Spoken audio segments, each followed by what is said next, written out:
should be once the crisis is over. In case today is your first time joining us, please be advised that you can use the chat tool to send us questions. Our team will pick them up and we'll try to share them with our guests towards the end of the session. So today we have a very special guest with us. He's been recently named the world's third best CEO, and that's not been because of his amazing management skills, but because of his outstanding leadership skills. In the last 45 years, our guest has gone from running a company that was essentially bankrupt to creating a $3 billion corporation of almost 100 companies. And the key to this success has been a policy of acquiring companies that were basically out of business and putting them back on track using a very unique rescue tool, an amazing people-centric culture. So with that, I'd like to welcome Bob Chapman. Bob, thanks for being with us today. It's good to be with you today and your audience. Look forward to the discussion.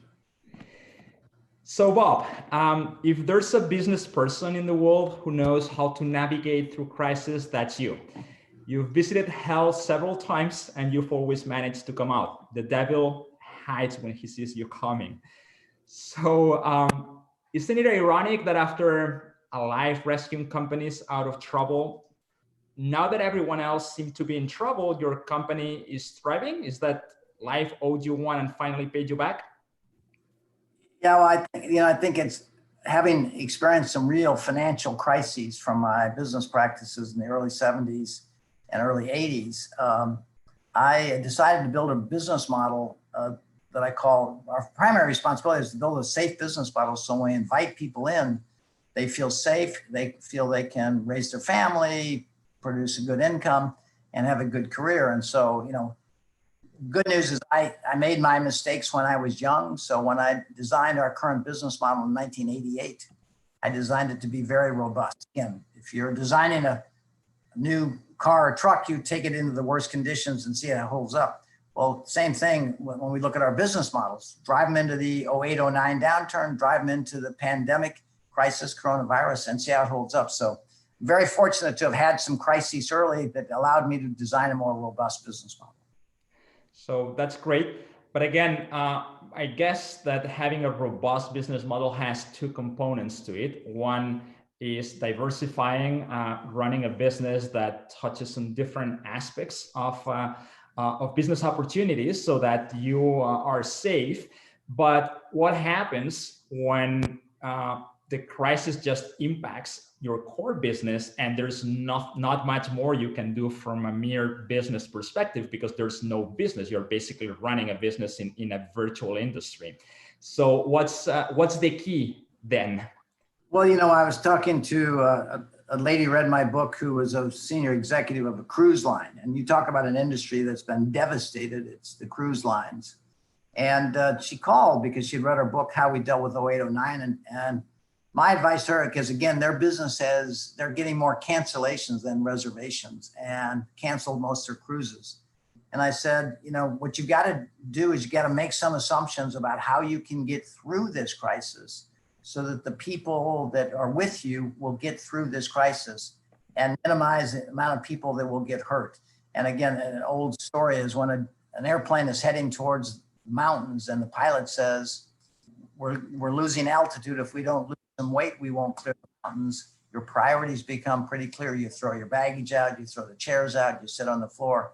And so there's a lot of compromises we can make before we hurt people, because when we let people go in this economic environment, we're going to hurt those people. And the people that don't get let go, survive this, are not going to feel good because their friends who they work with every day did get hurt. So how do we all take a shared sacrifice so that we get through this together? So again, some business models, again, cruise lines, airlines right now have been, restaurants have been devastated. Our business model has been dented. We're fortunate that we serve basic industries. But again, we've got to design business models as best we can so that our people feel safe when they join us in an organization. Again, this is an unprecedented crisis. And there's some industries that were hurt beyond our wildest imagination. Definitely. So I now when what you were saying reminded me of something I read in your book, Everybody Matters, when you talk about the 2008 crisis, and you mentioned that that was like a moment of truth. It was like an opportunity to put your company's culture to the test. At that time, some of your employees were skeptical that in times of crisis, your culture would live up to its expectations.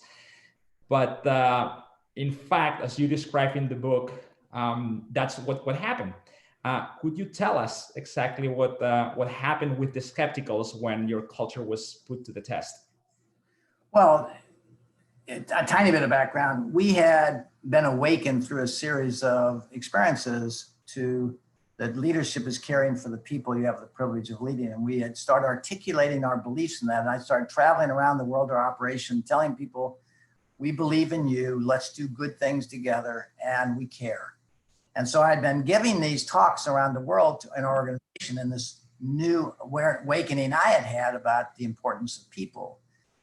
Again, I always say I won't go to my grave proud of the machinery we built, which is our product. I'll go to my grave proud of the people who built those machines. So I had kind of a new awakening.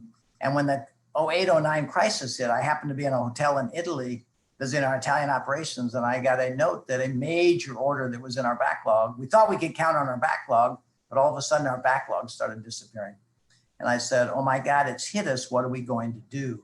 And I immediately said to myself, if we let people go in this environment, we're going to hurt them. And what would a caring family do in a crisis? They would all take a little pain so nobody had to take a lot of pain. So again, having talked about caring really got it deeply into my heart. When this crisis hit, my traditional thoughts that you just have to let people go, it's unfortunate, but you got to let people go, was not my first reaction. My first reaction, can we all take a little pain and get through this together?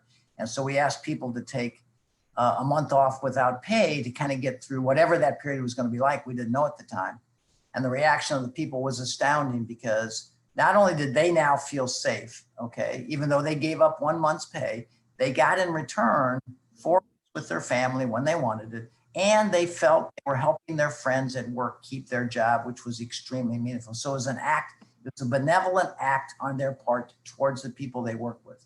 So it was, but again, it came out of this awakening that we had that caring for the people we had the privilege of leading was our primary responsibility, and it called for shared sacrifice. We'd all give up something so nobody would get hurt, and we made it through that time unbelievably well, with actually affirming our culture as opposed to demoralizing people, that we didn't live our values in the worst of times.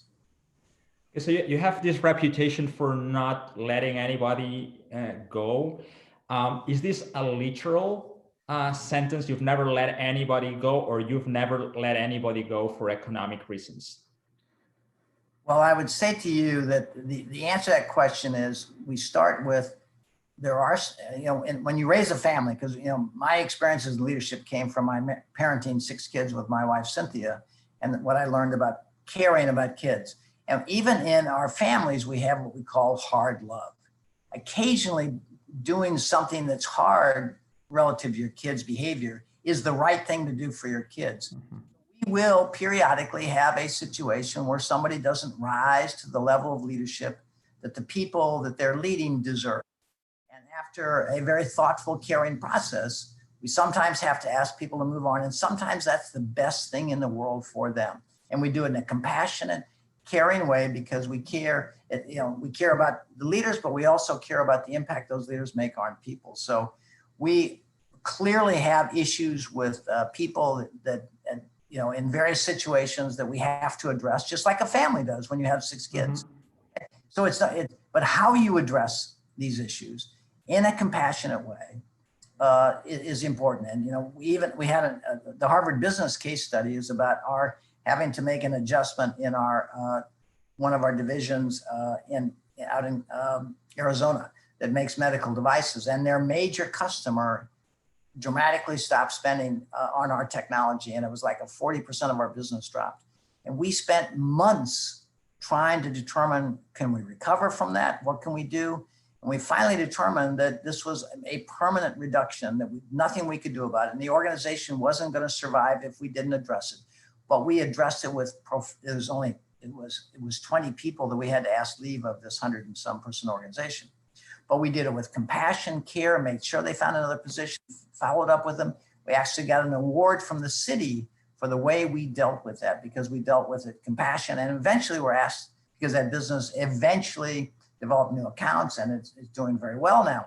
But the way we dealt with that economic crisis earned the respect of the community, because we did it with compassion and care, not, clean out your desk, I want you out by 5 o'clock, goodbye.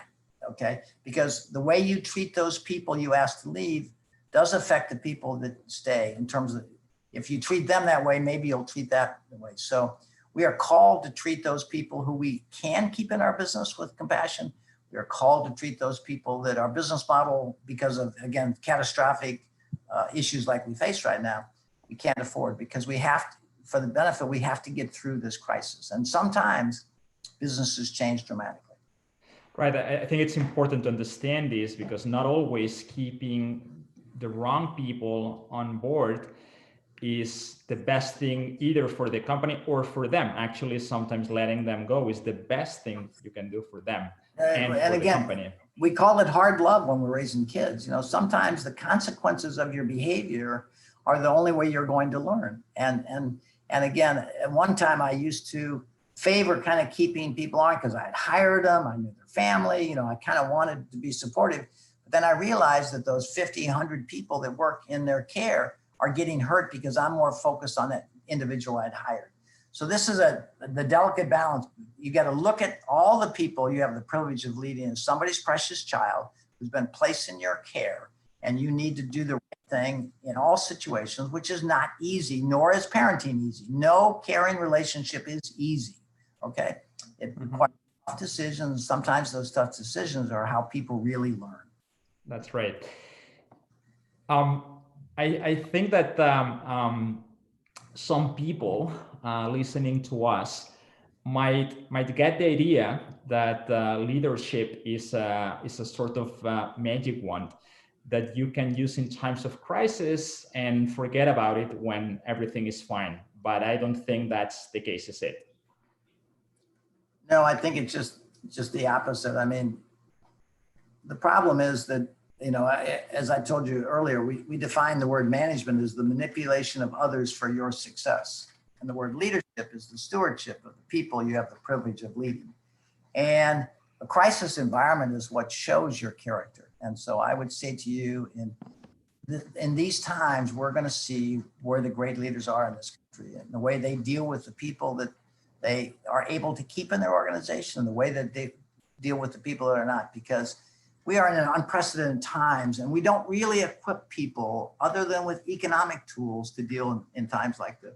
So compassion, empathy, care, these are the words we need to hear more of in these times so that we come out of this crisis hurt, with as little economic and social damage as possible, because losing your job in a time like this is devastating because there are no positions available, and it puts people in question. So, and I think the people that do get to stay in your organization would actually like to help the people that were asked to leave, because again, the company wasn't going to make it over the mountain. So these are times that we ought to be looking around and holding up great leadership. And again, great leadership is, I want to remind your listeners, great leadership is also building a business model that is robust and conservative so you can make it through times like this without having to immediately take it out on your people to get through this crisis.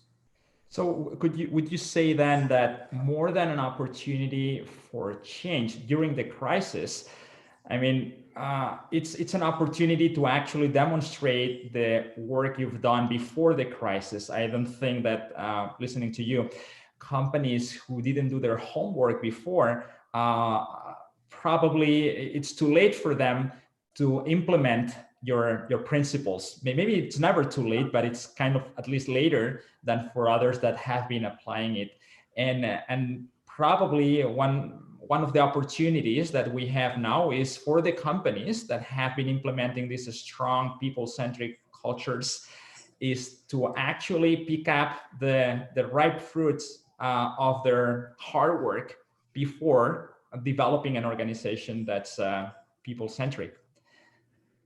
I always say that, again, it's about building a safe bus. It's not about getting the right people on the bus, not just that. It's about building a safe bus, which is the business model, and having leaders who know how to drive that bus safely and know where they're going.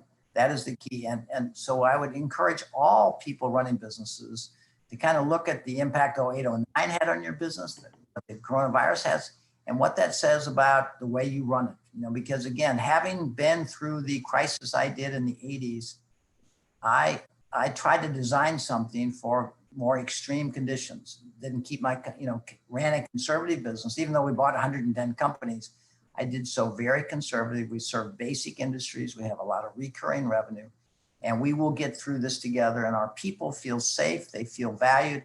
And again, if I was running a major airline right now, I think it would be a different challenge when you have to ground 70% of your airlines, and even the planes flying, I've only got 10% of the people occupancy.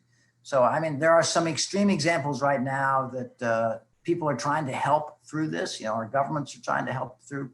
But again, this is a time of tremendous learning and empathy, compassion, and care. Let me ask you now about the impact of this virus in the economy. According to one survey in the US, around 61% of employees felt that workplace stress had made them sick, and up to 7% said that they actually had been hospitalized. So job stress is estimated to cost US employers more than $3 billion annually, and might be the cause of around 120,000 annual deaths. Now, that's in the US. If we go to China, that figure skyrockets to around 1 million people a year that might be dying from overwork. And nobody cares. We don't hear about confinement. We don't hear about any specific measures to deal with this huge issue. It looks like dying of stress is socially acceptable, but dying of a virus is not. It looks like we're more fearful of viruses than of stress-killing jobs. Why do you think is that? Well, Jeffrey Pfeiffer of Stanford wrote a book, Dying for a Paycheck. And his estimate, as you just mentioned, is that in America, 120,000 people die a year of work-related stress. We also know in our journey that the way your leader at work has a greater impact on your health than your family doctor. I also learned in this journey that the way we treat people at work affects the way they go home and treat their spouse, their kids, and behave within our community. Because 88% of all people in America feel they work for an organization that does not care about them. We also know that there's a 20% increase in heart attacks on Monday mornings when people have to go back to work. We also live in a country where we have TGIF. Thank God it's Friday. Get out of this place and go drown my pain with a beer. So, I mean, the whole thesis, there's overwhelming evidence. We're kind of self-destructing as a civilization for economic gain. And what we need is a human revolution where we create human value and economic value in harmony. That's what we're trying to model. That's what we're trying to stand for, that you can care for you people and create economic value in harmony. In fact, we know for a fact that, as Gallup told us, and that's one of the theses of Thank God It's Monday, Gallup said, and when looking for the source of happiness in the world, which you want, I want, we want for all your listeners, is a good job doing meaningful work with people you enjoy. So if 88% of all people feel they work for a company that doesn't care about them, 65% of all people would fire their boss if they were given the opportunity. We had a crisis before the pandemic, okay? We had a crisis of leadership, and that's what I called it. We have leadership malpractice. We are killing people, not only the people at work, but the way they go home and treat their families. Before this crisis, we had the one in America, and we operate all over the world, so I see this all over the world. We had one of the highest levels of stress and anxiety and depression we have ever had prior to the crisis. Now we put this crisis and we now take what was job security and destroy people's savings through the stock market, not sure how they're going to provide for their family. So we've just amplified stress. So we were already killing 120,000 people in America before this crisis. This crisis is predicted currently to kill about 60,000 people. But that's before the toll that it takes on others who, when I don't feel valued, I'm not as good to my spouse, my kids, my community, my country. So, this crisis just added to the crisis of leadership. So we had a pandemic in leadership crisis as well as this coronavirus. Yes, I think it's funny how we have this double standard that we see things which are obvious, but we don't see other things that are equally obvious. For some reason, we ignore ones and we pay too much attention to the others. It seems like we have... I just add that I think we live in a society where we define success as money, power, and position. And we don't define success as somebody who genuinely cares for others. So we need to go back to, kind of the purpose of a business, the purpose of coming together, seeing the people we have the privilege of leading as somebody's precious child. And we need to start making organizations, caring organizations, sending people home feeling valued so they can value their spouse, they can be better parents, they can be better community members. That's the key. Which is essentially one of the key pillars of conscious capitalism, right? You know. Yes. It seems like we have some questions from the audience. The first one is Kevin is asking you, who were your early business influences which influence your thinking on putting people first in business? Well, I would say to you, the early influences came from Cynthia and I deciding that we needed to be good parents for 6 kids. And what I would say to you, I say it in my book, what I learned about parenting, which is the care for the people that come into our life through birth, adoption, and second marriage, were my main learnings that formed the foundation of truly human leadership. Because I don't think there's any difference in parenting and leadership. They're both caring for the people either in our family or our family at work. Everybody is somebody's precious child who deserves that. So I would say to you, the learnings about parenting were really what formed the foundation for truly human leadership. To look at people not as a function anymore, not as an engineer, an accountant, a manufacturing team member, but as somebody's precious child who's in our care, knowing that the way we treat them will affect their marriage, their health, and our society. We have another very interesting question. Did you have the opportunity to talk and educate the public sector?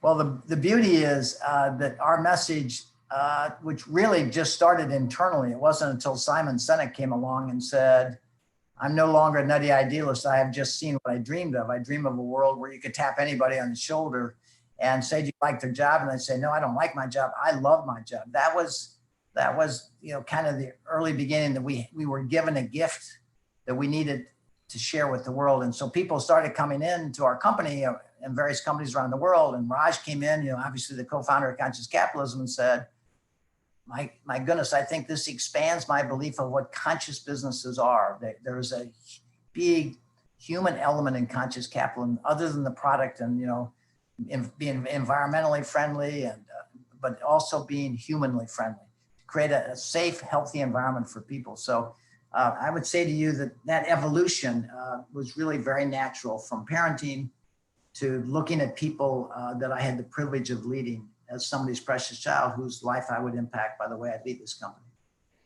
Lara Scona is asking a practical question. She would like to know if you know of any other organization that treats people the way you teach in truly human leadership. We have come across, we have Chapman & Co. Leadership Institute, which tries to help companies join us in this journey to create a more caring world. And Jason Lippert of Lippert Corporation embraced these ideas dramatically, and he's seen and they make recreational vehicle components. I think it was about $2.5–3 billion public company. And Jason has been spectacular. And the interest, major airlines, major food stores have shown a great deal of interest in this. So I would say to you that American Airlines seems to be moving along this journey. Doug Parker is an incredibly compassionate individual. He's facing an incredibly challenging environment in the airline, but he is true steward of this idea. He profoundly changed the way he feels about his role at American Airlines. Meyer Food Stores embraced this idea dramatically in terms of the people, the 75,000 people in the organization. And then I think Jason Lippard's got about 6,000 people. So again, we're constantly looking for people who believe what we believe and want to join us on this journey to show that business could be a powerful force for good in the world if we simply cared about the people we had the privilege of leading.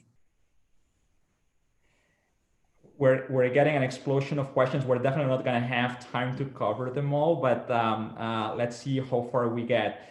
Joan Mora from Conscious Capitalism Barcelona, he's asking you if you think that it's time to break state or national borders to build them based on territories, large world regions, not necessarily the current states, that want to create a new constitution of values.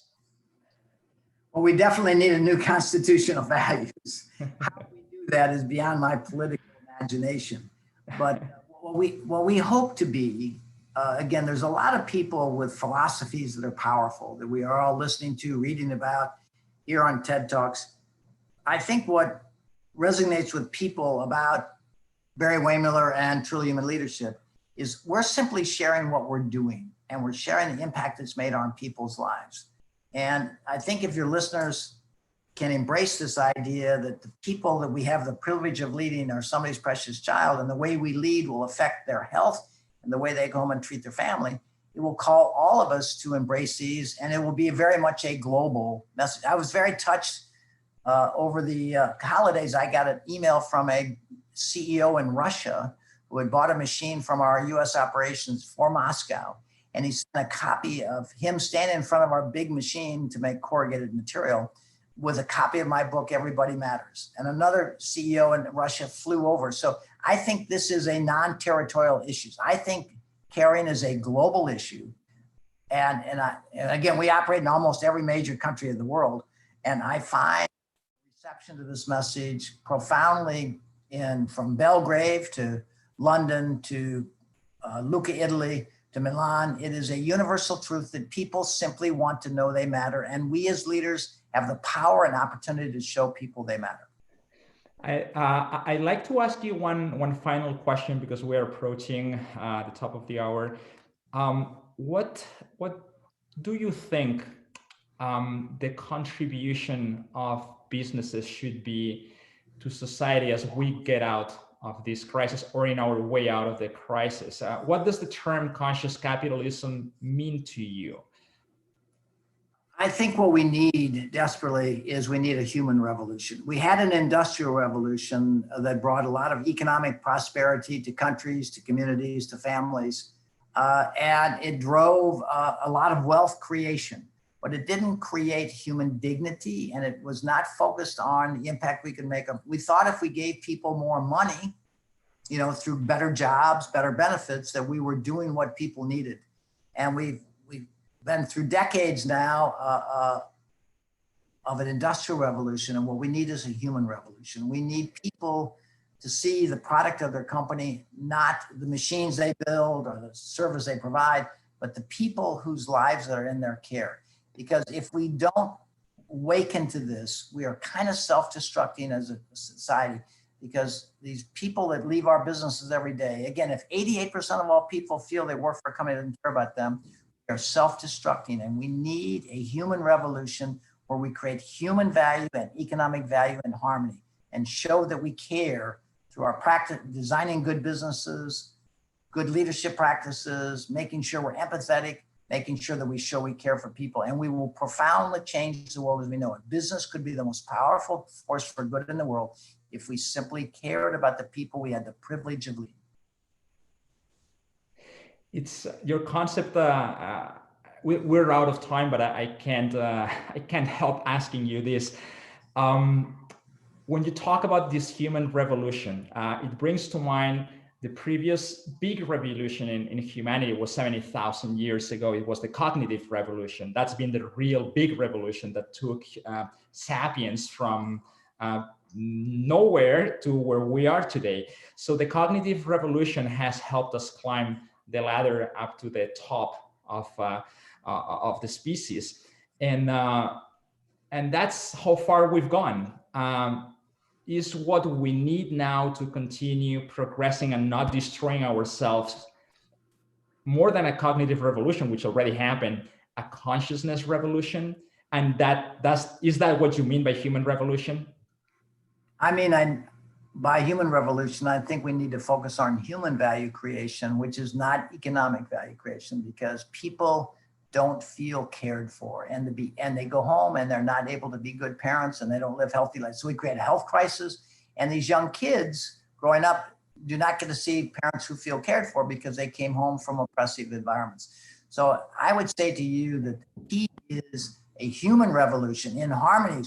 We can create human and economic value in harmony if we design a good business model and we focus on the people we have the privilege of leading and sending them home each day, knowing that who they are and what they do matters, and we will profoundly change the world as we know it. Okay, thank you very much, Bob. As you know, the purpose of this webinar series is to create a sort of random thought stream of thought leaders all over the world that give us their vision on how the world should change for the better after this crisis. And we want to analyze this from multiple angles. And we call it a challenge because we invite every one of our guests to invite the next one. So the final question of the interview is always, who would you like us to invite next? Why? And what's the question you would like to ask him or her? I think Jan Rifkin of Harvard, who wrote our case study, who is incredibly supportive and believes in our model, and sits at a significant position in a major global university, because I believe that the solution to this is we need to reshape education, how we create leaders, how do we give them skills to care and the determination to care. So my hope is that Jan would accept this, and because again, they're rethinking all the time how to create better stewards of people's lives as they touch people's lives through education. So I am certainly going to invite Jan to follow me in his footsteps because he's been such a strong supporter. Well, that sounds like a great alternative. That'd be great. Let's hope he accepts, and we can have him soon in this Thank God It's Monday webinar series. In the meantime, we already have our next guest for this coming Monday, who will be Salim Ismail, the creator of the Exponential Organizations movement. And we definitely hope that you will join us for a fascinating interview that will approach us to more technological perspective of how the world is going to change after this crisis, actually how it's already changing, and this crisis could be an accelerator for that change. So thank you very much, everybody, for joining us. Thank you very much, Bob. It's been an honor having you with you and a real pleasure interviewing you. Well, I hope that we can take the conscious capitalism movement and expand it to with the human dignity very much aligned with the profound purposes of conscious capitalism. So I'm so proud that Raj is my co-author, who was the co-founder of Conscious Capitalism. So we have a good foundation here. Thank you very much for your interest. Thank you all, and see you next Monday.